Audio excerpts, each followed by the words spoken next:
हम लोग देखेंगे 6 C's के बारे में, जो कि मोटिवेट करता है किसको, किसी एंटरप्रेन्योर को। तो किसी एंटरप्रेन्योर को जो 6 C's मोटिवेट करता है, तो एक एक करके हम लोग उसके बारे में देखेंगे। तो सबसे पहला जो है वो है करेज। कहा जाता है कि करेज जो है एक तरीके का फाउंडेशन है, ठीक है ना। करेज क्या है? फाउंडेशन है। इसके बगैर आप कोई भी एंटरप्राइज को या किसी स्टार्टअप को आप स्टेब्लिश नहीं कर सकते हैं। तो ये क्या है? एक तरीके का फाउंडेशन है। इसी के आधार पे आप किसी चीजों को स्टार्ट कर सकते हैं। इसके बिना, विदाउट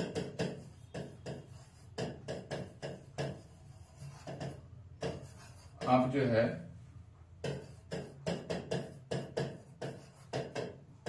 स्टार्ट एनी स्टार्टअप, ठीक है। उसके बाद क्या है कि ये जरूरी इसीलिए है कि इसी के आधार पे कोई आप की डिसीजन ले पाएंगे। कोई की डिसीजन आप अपने करेज के आधार पे ही ले सकते हैं। विदाउट करेज आप कोई की डिसीजन नहीं ले पाएंगे। इसी के आधार पे आप अपने टीम को हायर कर सकते हैं कि कौन आपकी टीम में होगा और कौन आपकी टीम में नहीं होगा। यानी कि हायर भी कर सकते हैं और फायर भी कर सकते हैं। हायर या फायर भी कर सकते हैं। तो जैसे इससे पिछले लेक्चर्स में हम लोग डिस्कस कर रहे थे कि जैसे सपोज कीजिए कोई ऑर्गेनाइजेशन हमने बनाया, उसका नाम दिया था, क्या नाम दिया था? तो आशुतोष एंड कंपनी मान लीजिए, आशुतोष एंड कंपनी नाम दिया था। अब ये ऑर्गेनाइजेशन जो है वो किस चीज के लिए काम करता है? तो आपको बताए थे हम। मान लीजिए ये ऑर्गेनाइजेशन अगर जो है हमारा वो लाइट के मैन्युफैक्चरिंग की कंपनी है, तो इसको स्टेबल करने के लिए हमको जो फाउंडेशन स्टेप जो लेना पड़ेगा, उसके लिए क्या चीज जरूरी है? उसके लिए हमारे पास होना चाहिए क्या चीज? तो करेज होना चाहिए। अब इसके बगैर आप इस ऑर्गेनाइजेशन का या किसी भी ऑर्गेनाइजेशन का स्टार्ट नहीं कर सकते हैं, ठीक। अब देखिए, इसका और जरूरी है कि आपको अगर कभी कोई टफ डिसीजन लेना पड़े, कोई कैसा डिसीजन लेना पड़े? टफ डिसीजन लेना पड़े किसी राइट टाइम पे, इसके लिए भी जरूरी है कि आपके पास क्या होना चाहिए? तो करेज होना चाहिए। तो कुल मिला के जो पहला सी हम लोग पढ़ रहे हैं, एंटरप्रेन्योरशिप और स्टार्टअप का 6 C's पढ़ना है हम लोगों को। तो उसमें जो सबसे पहला C's पढ़ रहे हैं उसका नाम ही क्या है? करेज।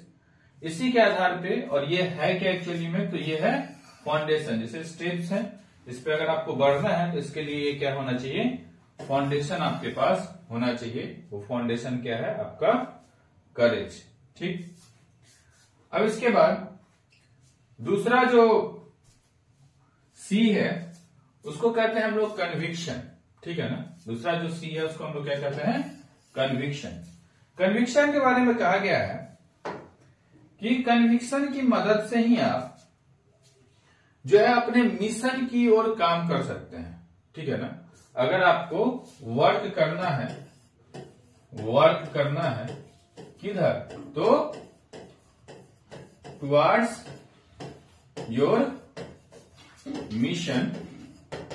आपको अगर अपने मिशन की तरफ काम करना है तो उसके लिए जरूरी है आपके पास होना चाहिए कन्विक्शन।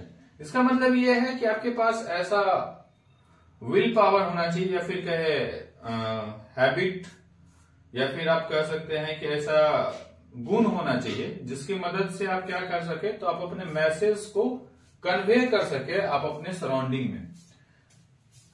तो अगर आपको अपने मैसेज को कन्वे करना है कहां? तो अराउंड यू, आपके चारों तरफ, यानी कि आपके सराउंडिंग में।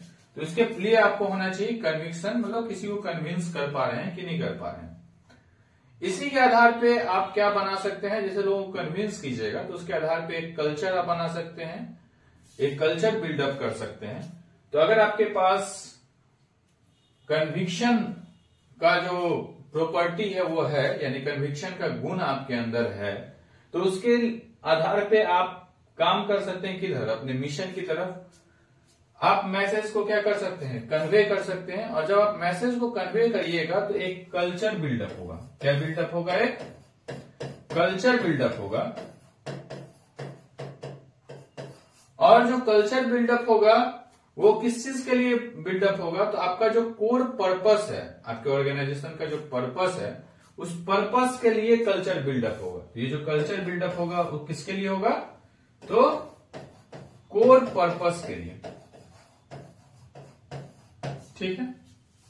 और आपको जो प्रीवियस फेल्योर्स है उसको अवॉइड करते हुए, नजरअंदाज करते हुए, और एक बिलीव सिस्टम पे काम करना है। तो प्रीवियस जो फेल्योर है उसको क्या करना है, अवॉइड करना है, और एक जो बिलीव सिस्टम है उस पर क्या करना है, तो वर्क करना है। तो समझिए कन्विक्शन के बारे में। कन्विक्शन के बारे में क्या बताया जा रहा है आपको, कि अगर आपके पास सबसे पहला जो सी है वो क्या है, करेज है। Second one is conviction. जैसे मान लीजिए कि हमारा जो ऑर्गेनाइजेशन है, उस ऑर्गेनाइजेशन के बारे में हमको आपको बताना है, तो आपको बताएंगे कि हाँ, मान लीजिए हमारी जो कंपनी है वो ये ट्यूबलाइट या ये बल्ब मैन्युफैक्चर करती है। तो ये ट्यूबलाइट या बल्ब जो मैन्युफैक्चर करती है वो दूसरे से कैसे अच्छा है, इसके बारे में हमको आपको क्या करना होगा, कन्विंस करना होगा, और एक मैसेज को कन्वे करना पड़ेगा। तो अगर कन्विंस कर रहे हैं तो इसका मतलब हमारा जो मिशन है कि लोगों तक हमारे प्रोडक्ट को पहुंचाना है या हमारे सर्विस को पहुंचाना है, तो हम काम कर रहे हैं वर्क टुवर्ड्स किसकी तरफ, तो हम अपने मिशन की तरफ। तो कैसे काम कर रहे हैं, तो हम इसके प्रॉपर्टीज को या इसके मैन्युफैक्चरिंग को या फिर इसके प्राइस को कन्वे कर रहे हैं जनरल लोगों तक, मतलब आम जो आदमी है उसके पास तक। तो हम क्या कर रहे हैं, एक्चुअली में कन्विक्शन कर रहे हैं और हम अपने मिशन की तरफ काम कर रहे हैं। तो लोगों को बता रहे हैं, किसको बता रहे हैं, तो हम बता रहे हैं हमारे सराउंडिंग में जो लोग हैं उसको क्या बता रहे हैं, तो कन्वे कर रहे हैं। किस चीज को कन्वे कर रहे हैं, मैसेज। क्या मैसेज, तो हम अपने ऑर्गेनाइजेशन का या फिर हमारा जो प्रोडक्ट है या फिर जो सर्विस है उसको हम लोग कन्वे कर रहे हैं, ठीक। अब इससे हो क्या रहा है, तो कल्चर बिल्डअप हो रहा है। कल्चर बिल्डअप हो रहा है कि हाँ, ये लाइट है या फिर ये ट्यूब है इस ऑर्गेनाइजेशन की या इस कंपनी की जो अच्छी है, तो एक कल्चर बिल्डअप हो रहा है। और कल्चर बिल्डअप हो रहा है तो हो क्या रहा है कि हमारा कोर पर्पस के लिए काम हो रहा है। कल्चर बिल्डअप हो रहा है तो क्या हो रहा है, हमारे कोर पर्पस के लिए काम हो रहा है। हो सकता है कल्चर बिल्डअप करने में हम लोग मैसेज कभी 10 लोगों को बता रहे हैं तो 8 लोग फॉलो करें, या 5 लोग फॉलो करें 5 लोग ना करें, या फिर 2 लोग ही फॉलो करें 8 लोग ना करें। तो ये जो प्रीवियस अगर हमको फेल्योर है होता है तो उस फेल्योर से हमको क्या करना है, उस फेल्योर को अवॉइड करना है और हमको अपने बिलीव सिस्टम पे काम करते रहना है। तो समझ में आया बात, कन्विक्शन क्या है और करेज क्या है, ठीक।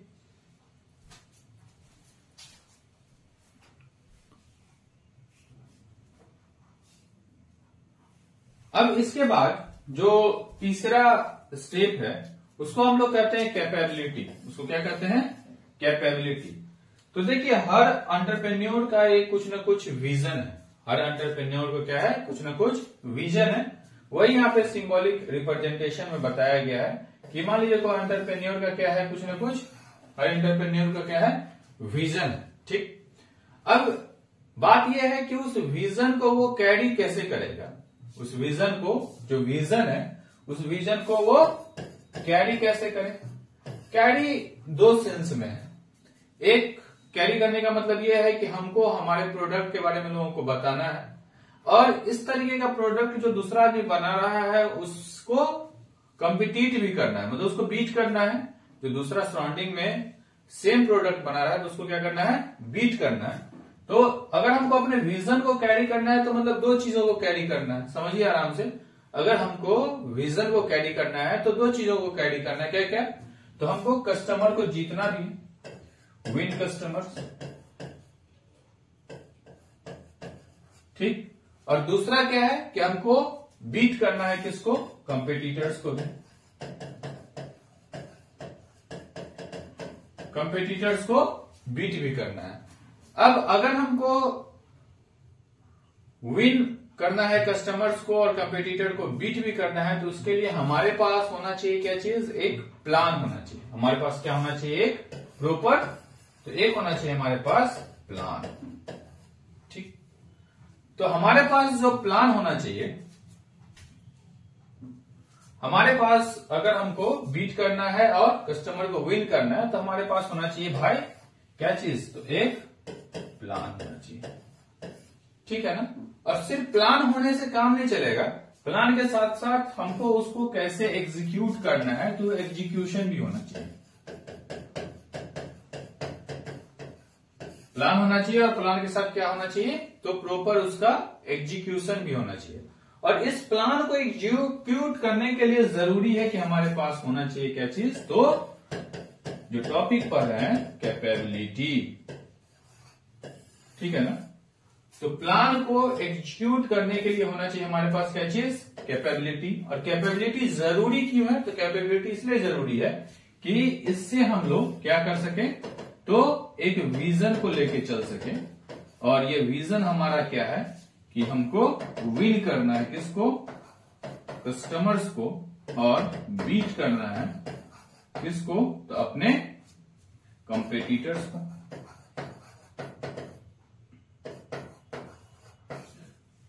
ठीक है।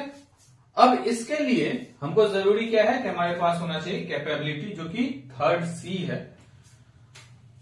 अब कैपेबिलिटी के लिए जरूरी है कि आपके पास, आपको क्या करना होगा, एक टीम बनाना होगा। अगर आपको कैपेबिलिटी डेवलप करना है तो आपको क्या करना पड़ेगा, तो असेंबल करना होगा एक टीम को। ठीक है ना। एक अच्छा असेंबल करना है, एक अच्छा गुड क्या चीज, तो टीम, एक अच्छा टीम बनाना है। और अच्छा टीम बनाने के लिए आपको क्या करना पड़ेगा, तो अच्छे लोग को चुनना पड़ेगा। मतलब आपको राइट पीपुल सेलेक्ट करना पड़ेगा। अब वो राइट पीपुल क्या काम करेगा, जैसे एक अच्छा प्लान होना चाहिए, प्लान के साथ उसको एग्जीक्यूट करना आना चाहिए। और उस प्लान को एग्जीक्यूशन कब करना है, उसके लिए आपको क्या होना चाहिए, कैपेबिलिटी होना चाहिए। क्यों कैपेबिलिटी जरूरी है, क्योंकि आपको लेके चलना है किसको, विजन को। और विजन में क्या है कि आपको कस्टमर को जीतना है और कंपटीटर्स को बीट करना है। अब या फिर जो आपके ऑर्गेनाइजेशन का विजन है, ठीक है ना। अब उसके लिए आपको असेंबल करना है एक अच्छा टीम, और अच्छा टीम के लिए चाहिए आपको अच्छे लोग। ठीक। अब अच्छा टीम बनाना है, यहां तक क्लियर है कि मान लीजिए आपको एक टीम बनाना है, और टीम के लिए चाहिए आपको अच्छे लोग। जैसे मान लीजिए हमारी कंपनी है और उसके लिए हमको टीम बनाना है, और टीम बनाने के लिए चाहिए अच्छे लोग, या सही लोग कहें, गुड पीपुल या फिर राइट पीपुल। ठीक है। और ये राइट पीपुल क्या काम करेगा, तो एक अच्छा जो है सो इन्वायरमेंट बनाएगा, मतलब बिल्ड करेगा एक अच्छा क्या चीज, एनवायरनमेंट। कहाँ का, तो आपके वर्क प्लेस का। और ये वर्क प्लेस पे जो अच्छा एनवायरनमेंट बनाएगा, उसी से आप क्या हो पाएंगे, तो उसी से हो पाएंगे क्या चीज, आप कैपेबल।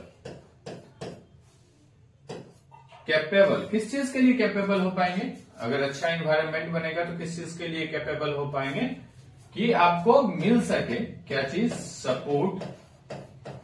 किसके लिए सपोर्ट मिल सके, तो एग्जीक्यूशन के लिए। एग्जीक्यूशन के लिए किस चीज को एग्जीक्यूट करने के लिए, तो आपका जो क्या था, प्लान था, उसको एग्जीक्यूट करने के लिए। तो इससे पिछले स्लाइड में चलेंगे और देखेंगे क्या था मामला, कि आपके पास, इससे पहले आते हैं, क्या है कि 6C क्या है, कैपेबिलिटी। कैपेबिलिटी का मतलब है कि आपके पास क्या है, एज ए एंटरप्रेन्योर एक विजन है। किस चीज का विजन है, आप किस चीज के विजन को कैरी करके चल रहे हैं, कि आपको कस्टमर को विन करना है और बीट करना है कंपटीटर्स को। इसके लिए आपके पास है क्या चीज, तो एक प्लान है। ठीक। अब जब हमारे पास प्लान है, तो उस प्लान को एग्जीक्यूट करने हमको आना चाहिए, और प्लान को एग्जीक्यूट करने के लिए हमको क्या चाहिए, कैपेबिलिटी। अब कैपेबिलिटी के पीछे क्या है, विजन है, किस चीज का, तो कस्टमर को जीतने का और कंपीट करने का अपने कंपटीटर से। इसके लिए हमको करना क्या होगा, तो इसके लिए भाई हमको एक अच्छा टीम बनाना होगा, और अच्छा टीम अच्छे लोगों का, और वो क्या करेगा, जो अच्छा टीम होगा अच्छे लोगों का, वो क्या करेगा, तो जो टीम होगा गुड पीपुल का या राइट पीपुल का, वो क्या करेगा, तो वो आपको बिल्ड करेगा गुड इन्वायरमेंट, और उसकी मदद से आप कैपेबल हो पाएंगे किस चीज के लिए, तो सपोर्ट के लिए, और किस चीज के लिए सपोर्ट, तो फिर एग्जीक्यूशन के लिए, किस चीज का एग्जीक्यूशन, तो प्लान का एग्जीक्यूशन। क्लियर है?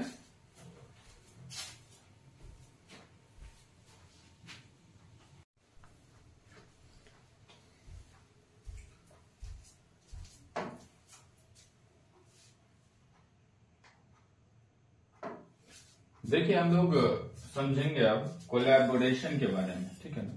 तो कोलैबोरेशन किसको कहते हैं, कोलैबोरेशन का मतलब है एसोसिएट होना आपको किसी के साथ, उसको हम लोग कोलैबोरेशन कहते हैं। जैसे सपोज कीजिए कि हमारा ये ऑर्गेनाइजेशन, ये कंपनी है लाइट को मैन्युफैक्चर करने की। तो जब लाइट को मैन्युफैक्चर करने की हमारी ऑर्गेनाइजेशन है, तो लाइट का हर एक पार्ट हम लोग नहीं बना सकते हैं, ठीक है। जैसे अगर लाइट, जैसे एक ट्यूब लाइट ही है, तो उस ट्यूब लाइट का जो पिन है वो हम नहीं बना सकते हैं, या फिर अगर बनाएंगे तो अलग एक सेटअप रखना पड़ेगा। तो दो ऑप्शन है अपने पास, या तो खुद से हम बनाएं, नहीं तो कोई दूसरा जो कंपनी बनाती है उससे हम क्या कर लें, परचेज कर लें। तो उससे क्या होगा कि हमारा जो एक्स्ट्रा जो अरेंजमेंट करना है मैन्युफैक्चर करने के लिए किसी चीज को, तो वो बच जाएगा। तो उस परिस्थिति में हमको क्या करना पड़ेगा, कोलैबोरेट करना पड़ेगा एक जो है सो कंडीशंस के तहत, कि आप जितना हमारे यहाँ ट्यूबलाइट मैन्युफैक्चर होगा उतना आप हमको वो होल्डिंग पिन सप्लाई कीजिए। तो इस चीज को कोलैबोरेशंस बोलते हैं, कि किसी के साथ एसोसिएट होना, चाहे या फिर कोई दूसरा ही प्रोडक्ट हो सकता है हमारे ऑर्गेनाइजेशन के रिलेटेड, तो उसको हम लोग क्या कहेंगे, कोलैबोरेशंस कहेंगे। तो कोलैबोरेशन, इफेक्टिव कोलैबोरेशन बहुत ज्यादा जरूरी है, और इफेक्टिव कोलैबोरेशन करना भी बहुत महत्वपूर्ण है। दो चीज है कि इफेक्टिव कोलैबोरेशंस मिल जाए, ये बहुत अच्छी बात है, और ये चीज प्रैक्टिकल में इंप्लीमेंट करना भी बहुत ज्यादा मुश्किल काम है, ठीक। जैसे सपोज कीजिए कि ये एक होल्डिंग पिन है, अगर हम एक ट्यूब लाइट या कोई सा भी लाइट या जो होल्डर है वो हम किसी दूसरा कंपनी से मंगवा रहे हैं, और हमारे ट्यूबलाइट का कॉस्ट 200 रुपीज है, और एक जो पिन आता है उसका 4-5 रुपए कीमत होगा। अगर हम सप्लाई कर रहे हैं मार्केट में और वो पिन खराब हो जाए, वो पिन क्या हो जाए, खराब हो जाए, तो उस कारण से हमारा जो 250 रुपए का लाइट है वो खराब हो गया। 5 रुपए के पिन के कारण हमारा 250 रुपए का लाइट खराब हो गया। तो कस्टमर के लिए जो है सो वो चीज बेनिफिशियल नहीं है, फिर एक बैड इम्पैक्ट जाएगा, बैड मैसेज जाएगा कि ये जो प्रोडक्ट है इसका सही नहीं है, जबकि हम तो बना रहे हैं लाइट, हम लोग पिन मैन्युफैक्चर कर नहीं रहे, पिन किसी से खरीद रहे हैं। तो इफेक्टिव कोलैबोरेशन होना जरूरी है कि जैसा मेरा प्रोडक्ट है, हम जिस प्रोडक्ट को अपने साथ एड ऑन कर रहे हैं वो प्रोडक्ट भी अच्छे क्वालिटी का होना चाहिए, हमारा तो अच्छी क्वालिटी का होना ही चाहिए। तो इफेक्टिव कोलैबोरेशन जो है वो काफी क्या है, डिफिकल्ट है। क्या डिफिकल्ट है, तो इफेक्टिव कोलैबोरेशन, ठीक है ना।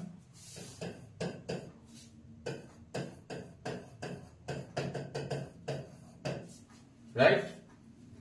अब अगर इफेक्टिव कोलैबोरेशन होगा तो अब सिर्फ इसमें ही नहीं है, जैसे हमको टीम भी बनाना है, कोई चीज का टीम बनाना है, उसमें भी इफेक्टिव कोलैबोरेशन अगर होगा तो अच्छा होगा। और कोलैबोरेशन अच्छा होगा टीम में जो लोग है उसमें अगर कोलैबोरेशन अच्छा होगा, और टीम को हमको कहाँ रखना है, किस लोगों को किस जगह पे रखना है, मतलब किस प्लेयर को कहाँ पे खिलाना है, ये ज्यादा अहम है। तो टीम में अगर कोलैबोरेशन अच्छा होगा तो उससे हम क्या कर सकते हैं, तो सही लोग को हम लोग इस्तेमाल कर सकते हैं, या फिर उसका जो स्किल्स है उसका यूज कर सकते हैं, राइट पीपुल के स्किल्स का यूज कर सकते हैं। कहां पे, तो उसको हम लोग को राइट प्लेस पे रखना होगा। इसके लिए भी कोलैबोरेशंस जरूरी है। कोलैबोरेशंस अगर अच्छा होगा तो आप एक अच्छा टीम बना सकते हैं। कोलैबोरेशंस अच्छा होगा तो आप एक अच्छा क्या बना सकते हैं, तो टीम बना सकते हैं, या फिर एक अच्छा टीम को आप क्या कर सकते हैं, क्रिएट कर सकते हैं, और उसी से आपको फाइनली क्या करना है, तो विन करना है या अपने विजन्स को पाना है। ठीक, अब अच्छा टीम बनाने के लिए या अच्छा कोलैबोरेशंस होने के लिए हम लोगों को क्या जरूरी है, अगर आपको एक अच्छा टीम बनाना है तो जरूरी है सबसे पहली बात कि उस टीम का अच्छा सा क्या होना चाहिए, ट्रेनिंग होना चाहिए। टीम का अच्छा क्या होना चाहिए, ट्रेनिंग होना चाहिए। और ट्रेनिंग तो जरूरी है ही, साथ ही साथ कि वो टीम कैसे काम कर रही है इसके लिए उसका प्रॉपर क्या होना चाहिए, तो फीडबैक होना चाहिए। और इस ट्रेनिंग और फीडबैक का, बेसिकली फीडबैक का हम लोगों को क्या देना पड़ेगा, रिपोर्ट देना होगा। किसको रिपोर्ट देना पड़ेगा, तो उस टीम को। और किसी आदमी को आप फीडबैक का उसका रिपोर्ट दीजिएगा तो उससे क्या होगा कि वो खुद में क्या करेगा, तो इंप्रूव करेगा। ठीक है, खुद में क्या करेगा, इंप्रूव करेगा। और जितना ज्यादा कोलैबोरेशन होगा, जितना ज्यादा मैक्सिमम कोलैबोरेशन होगा, उतना ज्यादा आपका जो बिजनेस है वो क्या करेगा, जो बिजनेस है वो क्या करेगा, तो ग्रो करेगा। ठीक है, तो कोलैबोरेशंस बहुत ज्यादा जरूरी है अच्छा टीम बनाने के लिए भी, टीम के लोगों को अच्छे जगह पे उसके स्किल्स को यूज करने के लिए भी, और साथ ही साथ आपको आपके बिजनेस को अच्छे से ग्रो करने के लिए कोलैबोरेशंस जरूरी है। क्योंकि हर चीज एक ही जो ऑर्गेनाइजेशन है वो नहीं बना सकती है, उसको दूसरे का मदद लेना ही है। तो अगर दूसरे का मदद लेना है तो आपको बहुत ही सोच समझ के मदद लेना भी है, या फिर किसी के साथ कोलैबोरेट भी करना है। ठीक है, अब इसके बाद फिफ्थ जो है वो है कैपिटल। ठीक है ना, बहुत महत्वपूर्ण चीज है, बहुत ही केयरफुली जो है सो लोग इसका इस्तेमाल करते हैं। बहुत सारा कंपनी जो है वो कैपिटल के अभाव में, अच्छा विजन है उसके पास, एक बहुत अच्छा विजन है, लेकिन उसके पास प्रॉपर कैपिटल ही नहीं है कि वो सस्टेन कर पाए मार्केट में, और वो क्या हो जाता है, फेल हो जाता है। अगर आपके पास बहुत अच्छा विजन है, बहुत अच्छा विजन है, लेकिन अगर आपके पास एक प्रॉपर कैपिटल नहीं है तो आप सस्टेन नहीं कर पाएंगे। कहां नहीं सस्टेन कर पाएंगे, तो मार्केट प्लेस पे, और आप क्या हो जाएंगे, तो फेल हो जाएंगे। तो विजन था लेकिन अगर कैपिटल नहीं है तो वो आदमी या वो ऑर्गेनाइजेशन सस्टेन नहीं कर पाएगा। ठीक है, उसके बाद अब बात यह है कि अगर बहुत ज्यादा कैपिटल होगा तो क्या होगा, अगर मान लीजिए बहुत ज्यादा कैपिटल होगा तो क्या होगा, तो बहुत ज्यादा कैपिटल होना भी दिक्कत है। अगर मान लीजिए टू मच कैपिटल है, वो भी क्या है, तो एक तरीके का प्रॉब्लम ही है। अगर बहुत ज्यादा कैपिटल होगा तो क्या करेगा, अनाप शनाप इधर उधर खर्च करेगा, और अनाप शनाप खर्च करेगा तो जो काम 2 रुपया में होने वाला उस काम पे 5 रुपया खर्च करेगा। तो क्या बढ़ जाएगा, अगर टू मच कैपिटल है तो ओवर स्पेंड बढ़ जाएगा, ओवर स्पेंड बढ़ जाएगा। और अगर ओवर स्पेंड बढ़ जाएगा तो क्या होगा कि उसका ओवरऑल कॉस्टिंग बढ़ जाएगा, और ओवरऑल कॉस्टिंग बढ़ जाएगा और इसका प्रभाव कम है। अगर मान लीजिए इसका जो प्रभाव है वो लिटिल इंपैक्ट है ऑर्गेनाइजेशन पे या उसके प्रोडक्ट पे, तो इससे क्या होगा कि अगर मान लीजिए कोई भी चीज, अगर मान लीजिए ये ट्यूब ही मैन्युफैक्चर कर रहे हैं, ये बल्ब ही मैन्युफैक्चर कर रहे हैं, ये बोर्ड ही मैन्युफैक्चर कर रहे हैं, तो अगर ज्यादा पैसा खर्च करेंगे तो क्या होगा, ओवरऑल कॉस्ट ज्यादा आएगा। ओवरऑल कॉस्ट ज्यादा आएगा तो उससे ज्यादा कॉस्ट पर बेचेंगे, तो अनावश्यक जो है सो इसका दाम मार्केट में बढ़ जाएगा, और मार्केट में बढ़ जाएगा तो ये जल्दी बिकेगा नहीं। ठीक है, तो अगर मान लीजिए कि टू मच कैपिटल भी होता है तो ये एक अच्छा सिंबल नहीं है। अब एक बात और है, बहुत सारे वेंचर्स के पास क्या है कि वो जब अपना एक जो आउटलाइन तैयार करते हैं, जो है सो खाका बनाते हैं या बिजनेस प्लान बनाते हैं, तो अंडर एस्टिमेट करते हैं एक चीज को ठीक है ना, वो क्या करते हैं, अंडर एस्टिमेट करते हैं। किसको अंडर एस्टिमेट करते हैं, तो कैपिटल को कहते हैं। ठीक है, कैपिटल है, हो जाएगा। तो अंडर एस्टिमेट अगर करते हैं कैपिटल को, तो कैपिटल को अंडर एस्टिमेट करने से क्या होगा, तो उसका जितना कुछ भी है वो बहुत, मतलब जैसे बिजनेस प्लान बना रहे हैं तो लास्ट में जब वो जाते हैं तो उसका जो प्रोजेक्शन होता है बहुत ऑप्टिमिस्टिक होता है, ठीक है ना, कि नहीं सब कुछ ठीक होगा ठीक होगा ठीक होगा। मान लीजिए कि अगर वो अंडर एस्टिमेट करके कैपिटल को और सब कुछ को ऑप्टिमिस्टिक वे में ट्रीट कर रहे हैं, तो उससे क्या होगा कि अगर कहीं कोई लूप फॉल होता है तो उस परिस्थिति में उसके पास कैपिटल नहीं होगा, और कैपिटल नहीं होगा तो पहले वाला केस जो है वहां पर हम लोग पहुंचेंगे कि वो मार्केट में सस्टेन नहीं कर पाएगा। तो इसीलिए ऑर्गेनाइजेशन को जरूरी ये है कि कैपिटल पे फोकस्ड रहे और हमेशा ये बात ध्यान दें कि हम कैसे, हाउ टू राइज फंड को हम कैसे रेज कर सकते हैं, या फिर हम लोग को कैसे जो है सो इनफ, पर्याप्त कैपिटल बना सकते हैं, कैसे हम लोग इनफ कैपिटल कैसे हम लोग ग्रो कर सकते हैं। और ये क्यों जरूरी है, क्योंकि हमको एक सस्टेनेबल क्या चलाना है, बिजनेस रन करना है, ठीक है ना। तो एक सस्टेनेबल बिजनेस रन करने के लिए हम लोग को हमेशा stay focus toward how to raise the fund या फिर how to generate enough capital, ठीक है। अब इसके बाद जो लास्ट टॉपिक है वो है 6C में कि कॉन्शसनेस। जो एंटरप्रेन्योर है उसको हमेशा कॉन्शियस रहना चाहिए, सेंसिटिव रहना चाहिए। कॉन्शियस का मतलब बहुत ज्यादा उसको क्या रहना चाहिए, सेंसिटिव रहना चाहिए। किस चीज को लेकर के, तो उसका जो विजन है उसको लेकर के, वो विजन के अनुसार कहां पे स्टे कर रहा है उस चीज को लेकर के, या फिर वो विजन को देखते हुए क्या उस विजन की डायरेक्शन में वर्क कर रहा है कि नहीं, विजन के डायरेक्शन में वो वर्क कर रहा है कि नहीं कर रहा है, उसका बिजनेस कहां स्टे कर रहा है, अभी कहां लाई कर रहा है, इस सब चीज को लेकर के उसको बहुत ज्यादा कॉन्शियस होना चाहिए। छोटे छोटे बारीकी चीजों को भी ध्यान में रखना चाहिए और काफी सेंसिटिव होना चाहिए अपने ऑर्गेनाइजेशन को लेकर के या फिर अपने कंपनी को लेकर के। तो ये 6C के बारे में हम लोग समझे। जो 6C है वो क्या है, आपको सबसे पहले होना चाहिए आपके पास करेज, उसके बाद कन्विक्शन, उसके बाद क्या होना चाहिए, कैपेबिलिटी, कोलैबोरेशन, कैपिटल और कॉन्सियसनेस। ओके।